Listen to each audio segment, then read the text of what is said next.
Preto hovorím, ja sa absolútne nebojím, my sme lucidní ľudia, práve preto, že teraz, keď si nastavíme tieto mantinely, aby to fungovalo, aby sme sa nehádali potom 4 roky, takže preto táto fáza je dôležitá. To, že vy niekoho nazvete, že je proruský, že je dezinformátor, ja viem, že vy v mainstreamových médiách toto máte radi, pretože sledovanosť vám klesá a kadejakým čo si kúpia Nejde, pán Taraba, o sledovanosť, ide o to, že tí ľudia z kandidátky, ktorí sa prekružkovali ja sa vás pýtam, kto ich SNS, nazval, že sú proruskí, odkiaľ to máte, že sú proruskí? Nehovorím, že sú proruskí. Vy ste to pred chvíľou že povedali. majú názory skôr proruské. A to sú aké? No tak presadzujú panslavizmus, čo je podľa vás panslavizmus? V tom, že jednotie slovanských národov a podobne. Ja vám to nevyčítam, ja len tvrdím, počujete, vy si tu vymyslíte hoax a vy ma teraz konfrontujete s týmto hoaxom.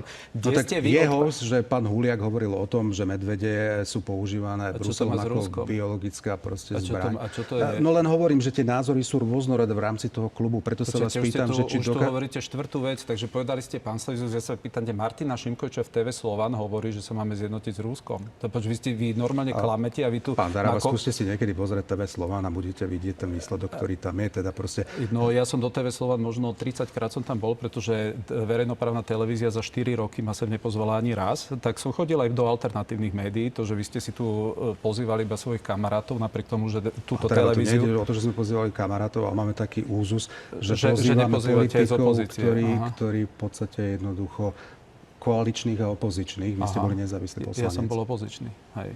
Ja som bol opozičný. A čo? Nezaradený opozičný poslanec. No však a čo? Máte koalíciu a všetko ostatné opozícia, takže ja som bol opozičný. Dobre, nenecháme.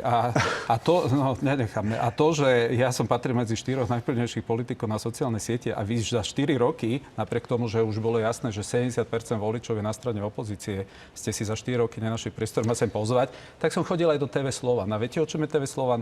Že si zavolajú hostia a ten host sa s nimi rozpráva. Takže takéto, že vy si tu dáte nálepky niekomu a potom ma s tým konfrontujete, že aby som ja potvrdzoval vaše nálepky. Nehovoríte fakty, vy hovoríte totálne hoaxy v priamom prenose verejnoprávnej televízie. To nie je úplne. Takže môžem vás ubezpečiť, aj naši koaliční partneri potenciálni majú veľmi dobre zanalizovaný náš poslanecký klub.